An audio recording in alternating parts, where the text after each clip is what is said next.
Hello रिया, बेटा निधि को निकले हुए 2 घंटे हो गए, लेकिन वो अभी तक घर नहीं पहुंची है।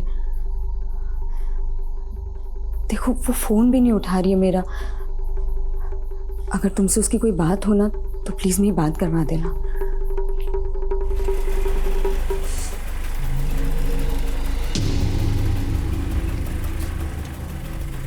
निधि, कहाँ थी तू? कब से फोन ट्राई कर रही हूँ। तुझे पता मैं कितना डर गई थी और मेरा फोन क्यों नहीं उठा रही थी तू? माँ, मैं ड्राइव कर रही थी। अरे ड्राइव कर रही थी तो क्या हुआ, एक बार फोन तो देख सकती है ना। माँ, तुम इतना डरती क्यों? एक काम करो, तुम ना योगा किया करो। देख निधि, ये बात ना मजाक में तू।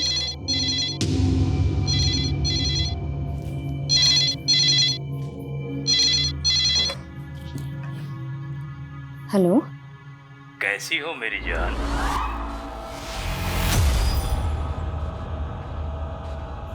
कौन कौन बोल रहा है? 11 जून 2001 की रात याद है ना? मैं लौट आया हूँ, जल्दी ही मिलूंगा तुमसे मेरी जान।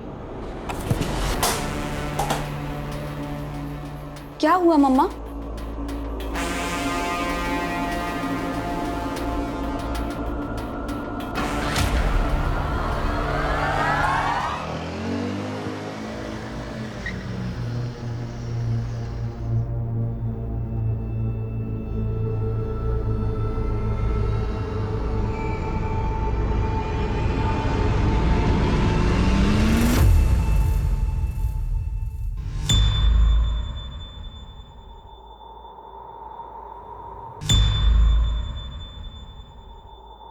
बोलिए रीमा जी।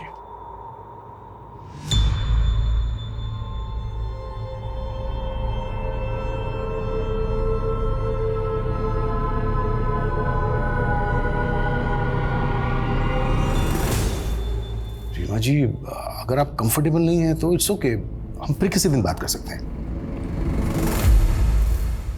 सर, मेरी माँ का हुआ था 18 साल पहले।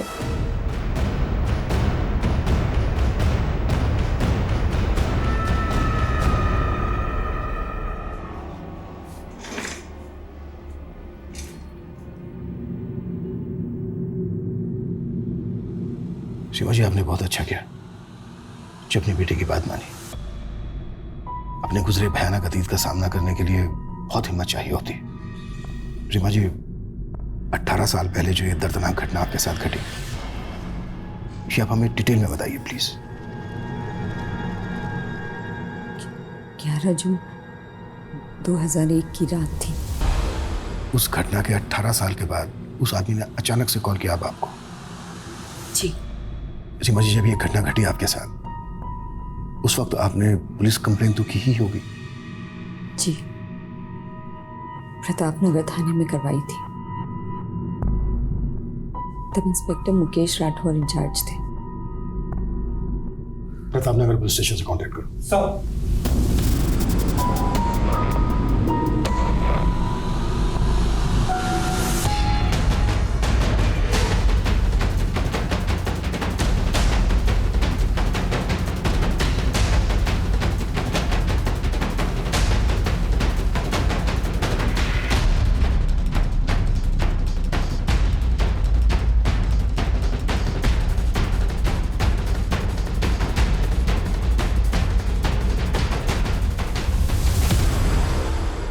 दोनों स्टेटमेंट अलग है? मतलब? यस सर, ये रीमा का रीसेंट स्टेटमेंट है जो उसने हमें दिया है, और ये 2001 का स्टेटमेंट है। दोनों स्टेटमेंट में उसने अलग अलग कहानी सुनाई है। रेप की तारीख से लेकर हर इंसिडेंट एकदम अलग है सर। मानो दोनों केसेस एक दूसरे से बिल्कुल अलग हो। और रेप के कुछ दिन के बाद, यानी कि 17 जून 2001 को उसने प्रतापनगर थाने में रेप की शिकायत दर्ज करवाई अपने पति राजेश चौहान के साथ।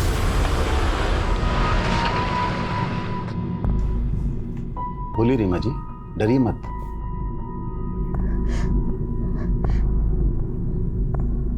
मेरा हुआ है, वो जबरदस्ती घर में घुस गया था। कौन था वो? कब हुआ है? 13 जून। पूरी बात बताइए रीमा जी। तब आप क्या कर रही थी? आपके पति कहाँ थे? इनकी नाइट ड्यूटी थी। करीबन 10 बजे मैं अपने कमरे में सो रही थी जब आप घर कब लौटे? करीब 1:30-2 बजे जब मैं घर आया तो ओए! ओए! ओए! ओए, रुक साले! ओए! एक मिनट। रेप 13 जून को हुआ और आप लोग रिपोर्ट लिखवाने अब आए? मैं बहुत डर गई थी। गलती रीमा की नहीं है सर, हमारी सोसाइटी ही ऐसी है जहां पर रेपिस्ट से ज्यादा रेप के विक्टिम को ताने सहने पड़ते हैं। ये 18 साल पुरानी बात है। माना इतने टाइम में आदमी काफ़ी सारी चीज़ें भूल जाता है, लेकिन रेप के वक्त रीमा का पति रीमा के साथ था या नहीं, ये वो कैसे भूल सकती है? सवाल ये उठता है मिश्रा कि 18 साल पहले जो रीमा ने स्टेटमेंट दिया था वो गलत था या अब जो हमें दिया है वो गलत है? हमें दोनों स्टेटमेंट वेरीफाई करने होंगे। सर रीमा चौहान के कॉल रिकॉर्ड्स आ गए। रीमा को उस रात 11 बजे साउथ दिल्ली के लैंडलाइन से कॉल आया था। दिल्ली पुलिस से कांटेक्ट करो, पता करो वो आदमी कौन था जिसने कॉल किया था।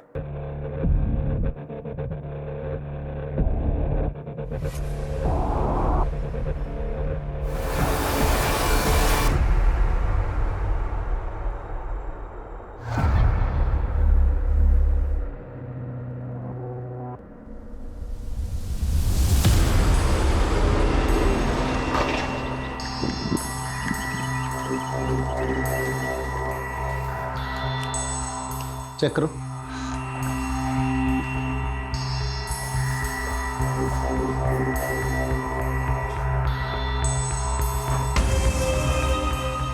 उसने यहाँ मेरे साथ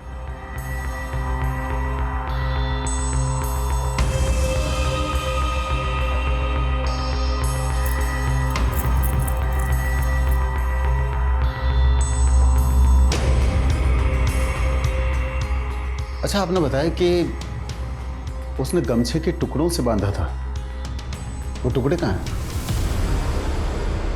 जी वो तो वो अपने साथ ले गया।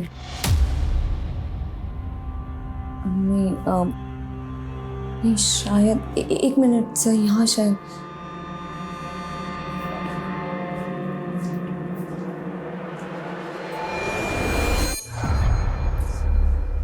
ये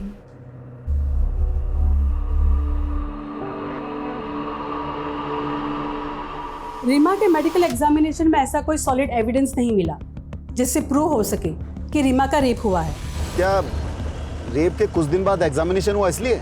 मे बी, लेकिन एक कारण ये भी है कि रेप होने के बाद रीमा अपने पति राजेश के साथ सेक्सुअली एक्टिव थी।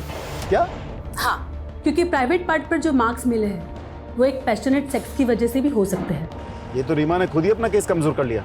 एक बात और सर, रेप होने के बाद विक्टिम को अक्सर कलाई, जांघों पर छोटे मोटे घाव लगते हैं, लेकिन रीमा के केस में उसकी बॉडी पर एक छोटी सी खरोच तक नहीं थी। इट्स स्ट्रेंज, क्या रीमा ने बिल्कुल भी रेजिस्ट नहीं किया होगा?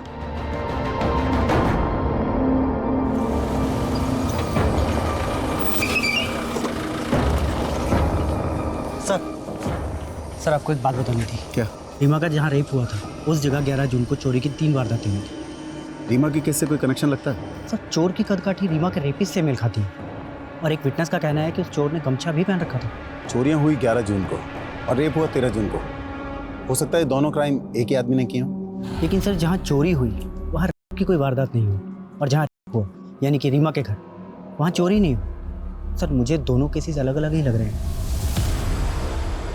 सर 2001 में भी इन्वेस्टिगेटिंग टीम को इस बात का शक था कि रीमा उनसे कुछ छुपा रही थी। उसके कैरेक्टर पे भी सवाल उठे थे।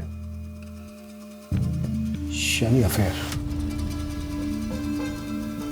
तो क्या ये रेप का नाटक अफेयर को कवर करने की वजह से था? अगर ऐसा था तो फिर इतने सालों बाद वही नाटक करने के पीछे क्या वजह हो सकती है?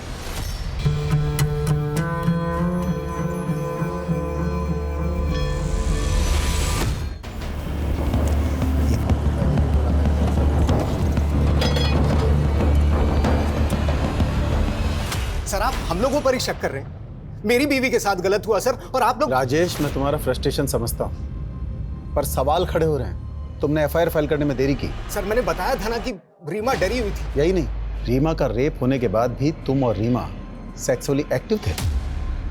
ये कोई मामूली बात नहीं है राजेश। तब मुझे पता ही नहीं था कि रीमा के साथ में रेप हुआ है। क्या? उस रात जब मैं गमछे वाले आदमी के पीछे भागा, वो हाथ नहीं आया, तो मैं भाग कर घर वापस आया। मेरे को बहुत चिंता हो रही थी रीमा को लेकर। रीमा, रीमा, राजेश, रीमा, राजेश वो डरने की कोई बात नहीं। भाग गया वो। तुम्हें कुछ हुआ तो नहीं? ठीक तो ना? तुम चिंता मत करो, मैंने अपने आप को बाथरूम में बंद कर लिया था। थैंक गॉड, थैंक गॉड तुम्हें कुछ हुआ नहीं। वरना रीमा को देखकर लगा ही नहीं कि उसके साथ किसी ने जबरदस्ती की है। लेकिन कुछ दिन बाद, अरे रीमा जल्दी बाहर निकलो यार, लंच बॉक्स दे दो, लेट हो रहा हूं।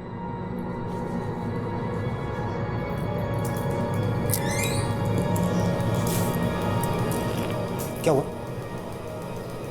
नहीं बस वो थोड़ी सी कमजोरी है। झूठ मत बोलो। कल भी बोला था ना तुम्हें कि डॉक्टर के चलो। एक दिन और देख लेते, फिर पक्का चली जाऊंगी। इस पेन को इग्नोर करने से काम नहीं चलेगा। आज शाम को चलते हैं तुम्हारे डॉक्टर मित्तल के। मैं जल्दी आ जाऊंगा, तुम बस तैयार रहना। डॉक्टर मित्तल गायनोकोलॉजिस्ट हैं। उन्होंने मुझे बताया कि रीमा के साथ मैंने घर आते ही सीधे सीधे रीमा से पूछ लिया।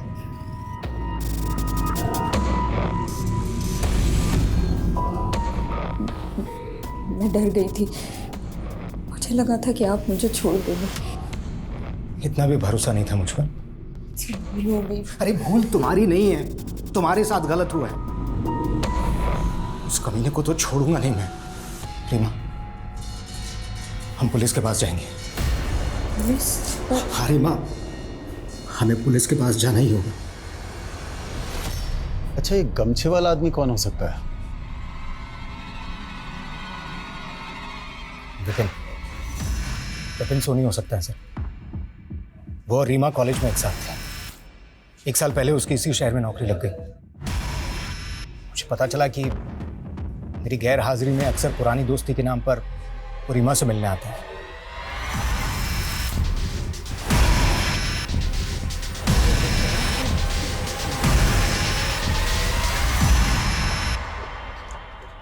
जगन, सर। पूजा दहिया रेप केस की फाइल निकालो। जी सर।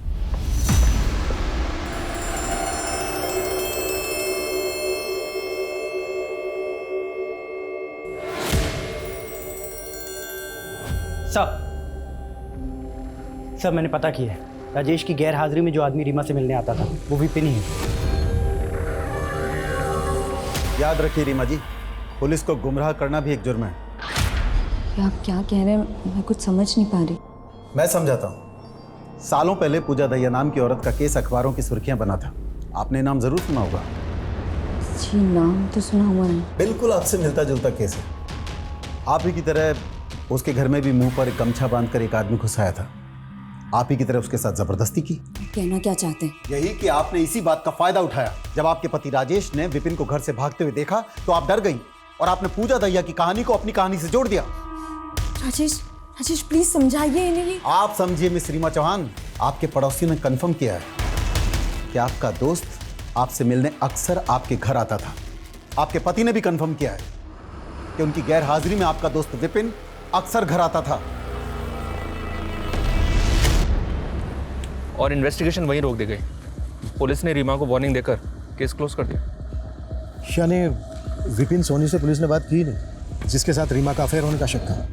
जी, और अब तो इस केस के investigating officer Mukesh ji retired हो चुके होंगे। हालांकि उनके घर का एड्रेस पता करने के लिए बोल दिया मैंने।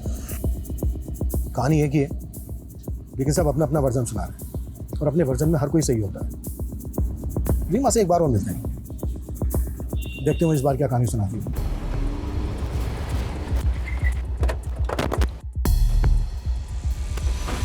आपको मेरी बात पे यकीन नहीं है? रीमा जी, हम बातों पर नहीं सबूतों पर यकीन करते हैं। और आपकी कहानी में तो कई कहानी मिली हुई है।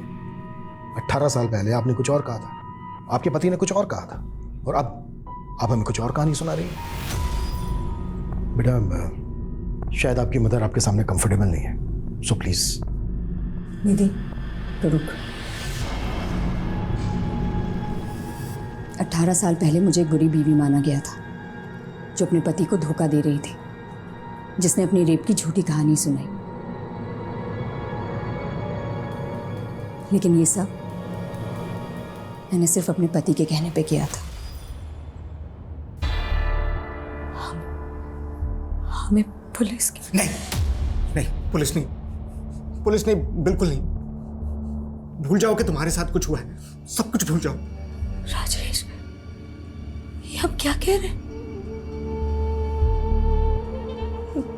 मेरी इज्जत? यार तुम्हारी इज्जत से ज्यादा मेरा नाम, मेरा रुतबा, मेरी मर्दानगी मायने रखती है। हाथ जोड़ता हूँ, प्लीज किसी से कुछ नहीं कहोगी तुम, कुछ भी नहीं।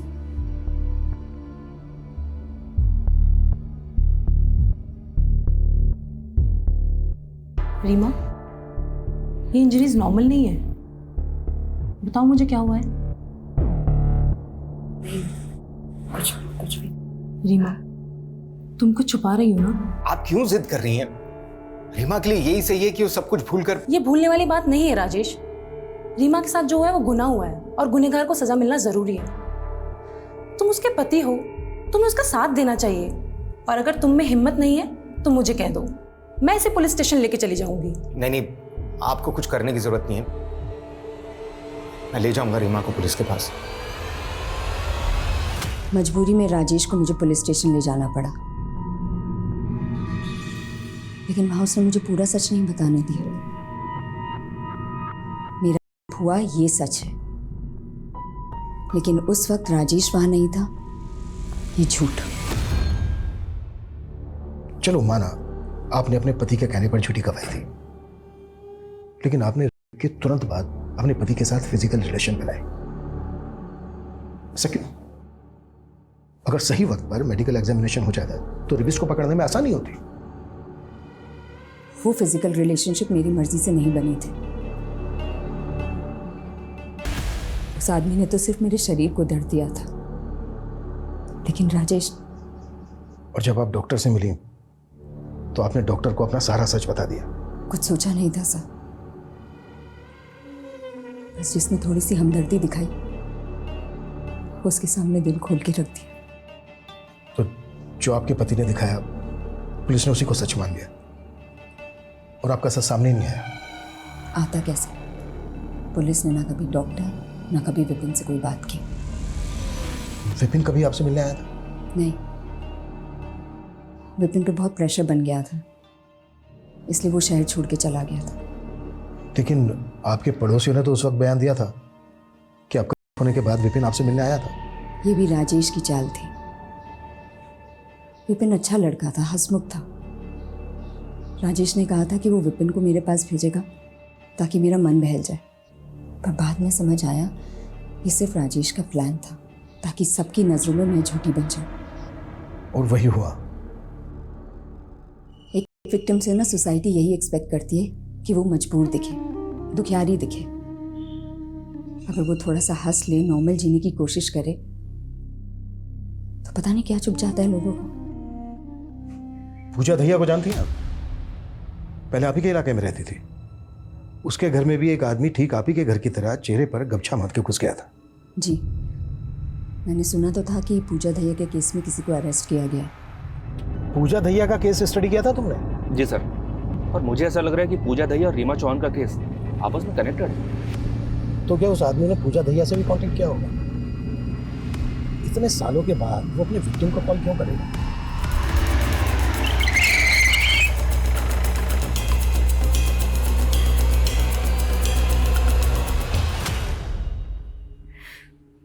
मैं नहीं जानती कि वो कौन था। उसने अपना चेहरा गमछे से छुपा रखा था। उसके बोलने का तरीका, उसके कपड़े या फिर ऐसा कुछ जो आपको अलग लगा हो?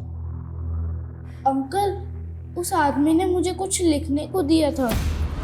बात बात पर मुझे छड़ी से मारता था, मुर्गा बनाता, बहुत जलील करता था मुझे। रवि, फिंगरप्रिंट्स कलेक्ट करो और फॉरेंसिक टीम बुलाओ। सुअर के बच्चों, तुम्हें कोई फिंगरप्रिंट नहीं मिलेगा। ऐसा कहा था उसने बोलने के लिए मुझे। वो आदमी बोलते वक्त हक लाता था, खासकर च बोलते वक्त। इन्वेस्टिगेटिंग टीम ने इस पूजा दहिया का बैकग्राउंड खंगाला सर। पूजा की फैमिली में दूर दूर तक कोई भी टीचिंग प्रोफेशन में नहीं था। शायद गुमराह करने के लिए लेटर लिखवाया गया हो। पहली टीम का भी यही मानना था। लेकिन ये भी तो हो सकता है कि उसने अपनी आप बीती लिखवाई हो। शायद उसके बचपन में उसके साथ कोई भयंकर हादसा हुआ हो। रेपिस्ट ने नकुल से और भी कुछ लिखवाया था, ये देखिए। सबसे पहले पूरा घर सर्च करेंगे, दरवाजे देखेंगे, तेरी माँ का बयान लेंगे, तेरा बयान लेंगे। ये जो कोई भी है पुलिस प्रोसीजर को बहुत अच्छे से जानता है। एक एक चीज लिखवाई है। मतलब ये पुलिस वाला भी हो सकता है। या फिर कोई ऐसा जिसका अपना पुलिस में हो, या फिर रहा हो। सर रीमा के केस के आईओ मुकेश राठौर का एड्रेस मिल गया है। रिटायर होने के बाद वो यहीं जयपुर में सेटल्ड है। लाइमलाइट के लिए ये क्या कह रही है तू? मैं नहीं, नेबर्स, रिलेटिव्स सब यही बोल रहे हैं। देख, लोग कुछ भी कहें, लेकिन तू तो मुझ पे यकीन करती है ना। तुझे भी लगता है कि मैं झूठ बोल रही हूँ?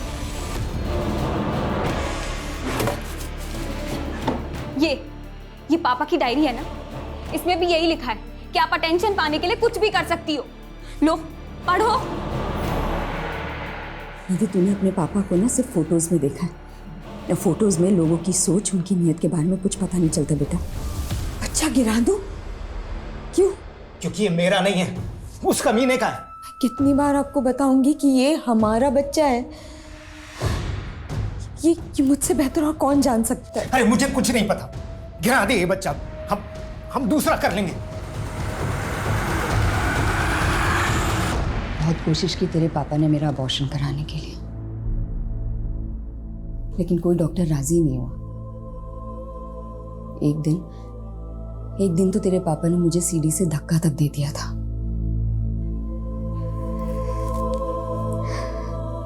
लेकिन तेरी किस्मत में ना जीना लिखा था। मुझे लगा तेरी शक्ल देख देख कर ना अब राजेश के अंदर का बाप जाग जाएगा। एक दिन किसी ने मजाक में उनसे कह दिया कि तेरी शक्ल उनसे नहीं मिलती। बस उस दिन वो बिल्कुल टूट गए थे। मैंने समझाने की बहुत कोशिश की, लेकिन वो एकदम खामोश हो गए थे। बदचलन, चालू, बेहया, न जाने क्या क्या कहा लोगों ने मुझे। मन तो किया कि मैं भी राजेश की तरह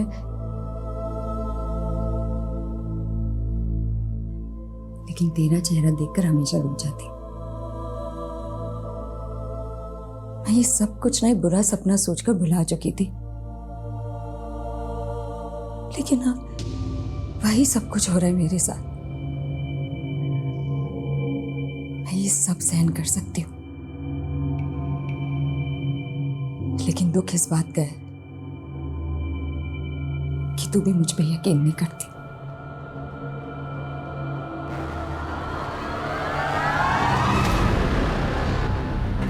रीमा चौहान वाला केस, हाँ याद है मुझे।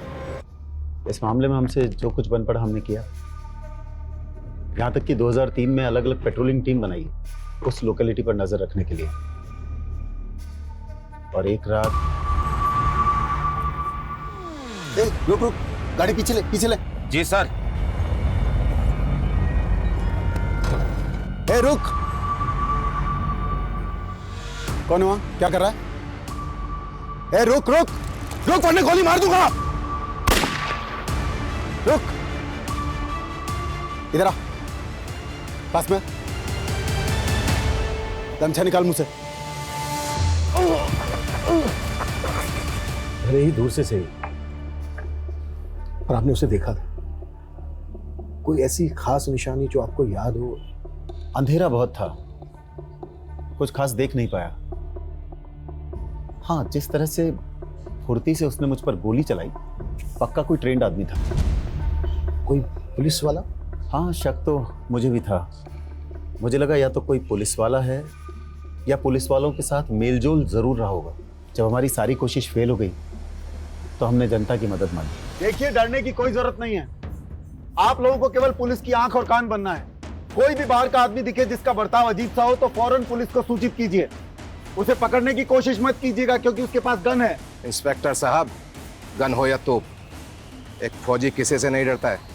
विकास जी, तैश में आकर कोई भी कदम मत उठाइएगा, फौरन पुलिस को सूचित कीजिएगा। जरूर, लेकिन उसे जान से मारने के बाद। और आप चिंता मत कीजिए, मेरे रहते हुए हर कोई सुरक्षित है।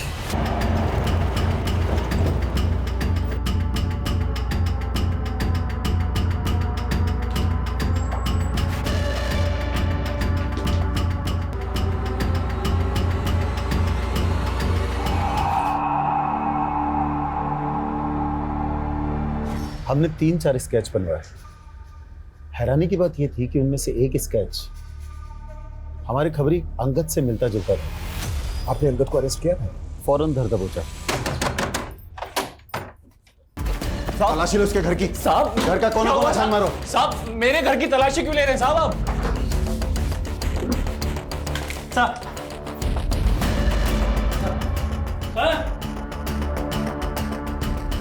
साहब, ये घड़ी है, ज्वेलरी है, कल कहां से आए साबुन तेरे पास? ये सब उन्हीं का है ना जिनका रेप हुआ है? साहब, मैं सच कह रहा हूँ साहब, मुझे कुछ नहीं पता। मैं महीने में ठीक से 10 दिन भी घर पे नहीं रहता हूँ साहब, तो मुझे पता नहीं है सामान कहाँ से आया है। तू ऐसे नहीं उगलेगा। नहीं, चलो इसे थाने। तो फिर अंगद को आपने रीमा के केस से कनेक्ट क्यों कैसे करते? एक तो अंगद ने कभी अपना जुर्म कबूल नहीं किया, दूसरी रीमा तब तक अपनी बेटी के साथ शहर छोड़कर जा चुकी थी। हाँ, इस बात का सुकून है कि मेरे ट्रांसफर होने से पहले ये केस क्लोज हो गया। 18 साल के बाद उस आदमी ने फिर से रीमा से कांटेक्ट किया। क्या? यस। आपको क्या लगता है, क्या ये अंगद हो सकता है? अंगद कैसे हो सकता है?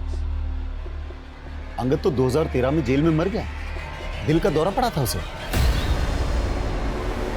सर, अंगद को मरे हुए पूरे 6 साल हो चुके हैं। ये रीमा चौहान ये सब नाटक पब्लिसिटी के लिए कर रही है फॉर श्योर। कैसी पब्लिसिटी? क्या मिलेगा उसको पब्लिसिटी करके? एक बार को अपने बारे में ना सही, पर कम से कम अपनी बेटी के बारे में तो सोचो। और वैसे भी ये तो कंफर्म है ना कि उस रात रीमा को कॉल आया था। हेलो, कैसी हो मेरी जान? ये भी तो हो सकता है सर, कोई कॉपी कैट। चांसेस बहुत कम है। चलो मान लेते हैं कि मुजरिम अभी भी फरार है। वक्त के साथ उसका काम करने का तरीका भी बदला, पहले चोरी, फिर रेप, उसके बाद मर्डर्स। जब रीमा का रेप हुआ तब उसकी उम्र होगी कोई 35-37, तो इस वक्त उसकी उम्र होनी चाहिए 52 से 55 के बीच।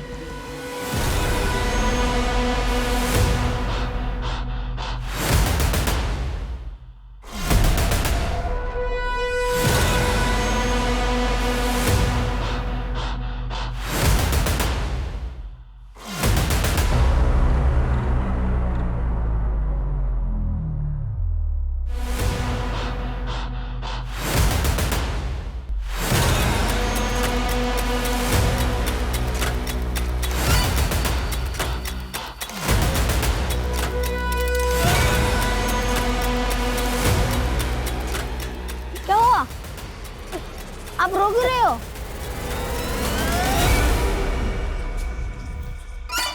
गुंजन, माँ को चल के सब बताना अभी, डरना मत।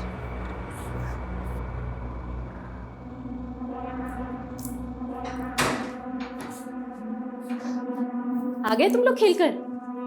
आ जाओ, भूख लगी होगी है ना?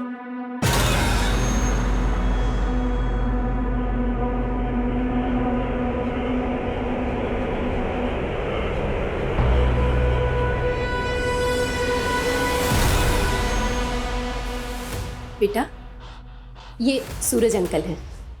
अब हम लोग के साथ ही रहेंगे। नमस्ते करो।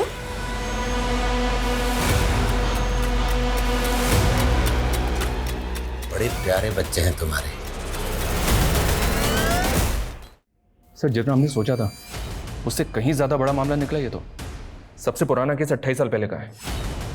इतने अरसे में 51 ऐसे रेप केसेस मिले हैं जिनमें सेम मोडस ऑपरेंडी का इस्तेमाल हुआ है। इसके अलावा 13 मर्डर केस में और 178 लूट केस में सेम पैटर्न फॉलो हुआ है। मतलब अंगद के जेल जाने के बाद भी ये केसेस होते रहे। एरिया कौन सा था? राजस्थान के अलग अलग शहरों के केसेस हैं सर।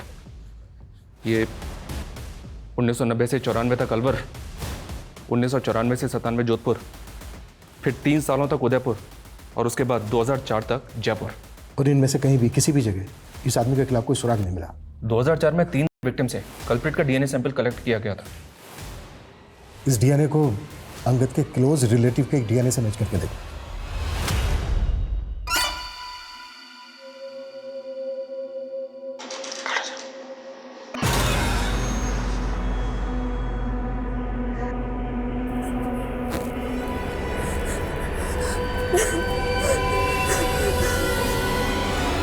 ये अंकल बहुत गंदे हैं, मत खेला करो उनके साथ। तुम माँ को क्यों नहीं बताती हो?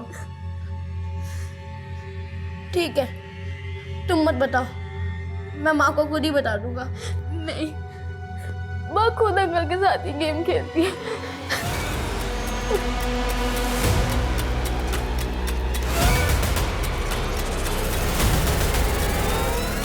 सर, डीएनए सैंपल अंगद के भाई से मैच नहीं हुआ। बेचारा अंगद पूरी जिंदगी जेल में खत्म हो गई। एनीवे, डीएनए सैंपल है हमारे पास। एक काम करो, जितने भी मॉलेस्टर रेपिस्ट हैं उनके डीएनए से मैच करो। Okay sir.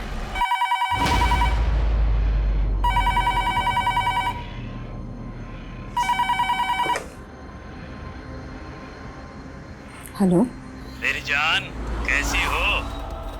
बहुत दुख हुआ जानकर कि तुम्हारी बात पर कोई यकीन नहीं कर रहा। बकवास बंद करो, और हिम्मत है ना तो सामने हो। तुम कायर हो तुम।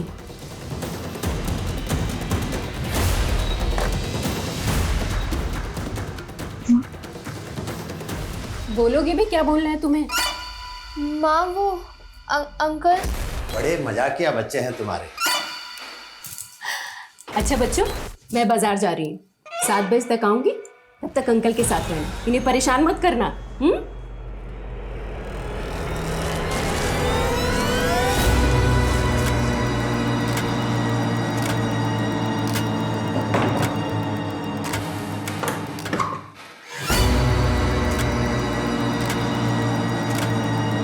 सर, डीएनए अलवर के कैदी से पार्टली मैच हो रहा है, लेकिन इसकी उम्र तो 30 साल है। फिर ये वो नहीं हो सकता। आई थिंक उस आदमी को ट्रेस करने के लिए हमें किसी एक्सपर्ट की मदद लेनी होगी।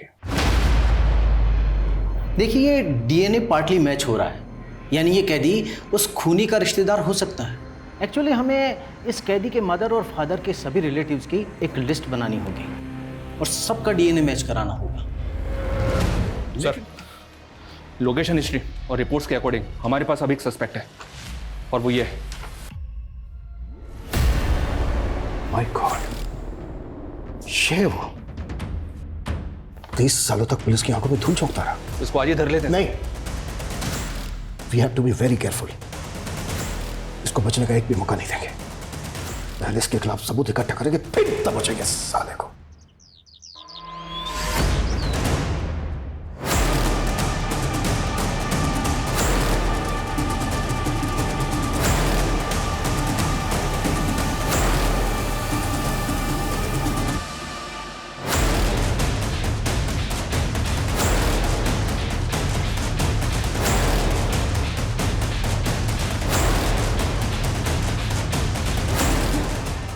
नजर बना के रखो उस पर, कुछ भी हलचल हो तुरंत मुझे इन्फॉर्म करना। सर। ओके, हमेशा। रिपोर्ट आ गई।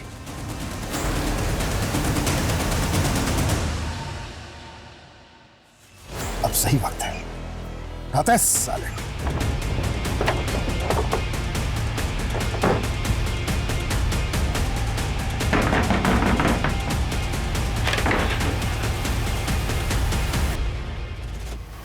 तीस सालों तक पुलिस की आंखों में बहुत धूल झोंकी है तूने।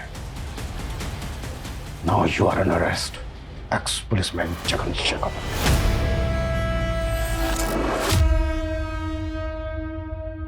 तेरे साथ गलत हुआ, इसलिए तू दूसरों के साथ भी गलत कर रहा था। बचपन में जो मेरे साथ हुआ, उस सदमे से उभरने के लिए मैंने छोटी छोटी चोरियां करना शुरू कर दिया। उसके बाद लोगों के घरों में घुसकर कुछ चीज़ें ले आता, फिर घरों में घुसकर सिक्के चुरा लाया।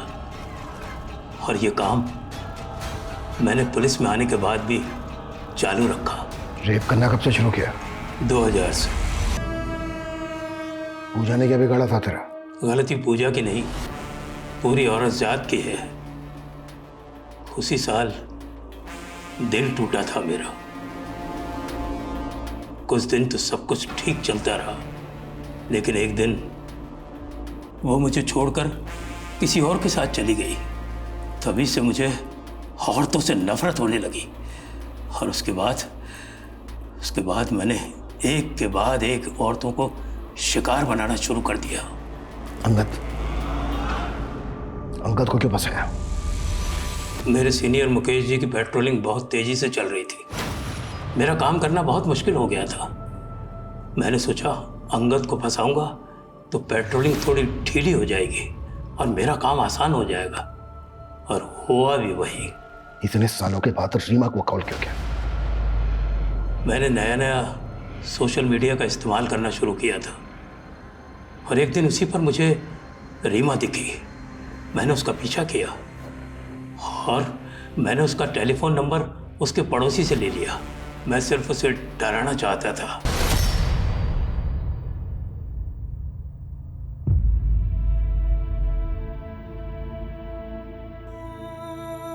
सॉरी मॉम, मैं गलत थी। आपने मेरे लिए कितने सैक्रिफाइस किए और मैं नहीं, बल्कि तूने मुझे हिम्मत दी है वापस लड़ने की। अपना जगन जैसे लोगों का खौफ है और नई सोसाइटी के तानों की फिक्र। अब देखना, मैं अपनी बाकी की जिंदगी ना एकदम बेखौफ जीऊंगी।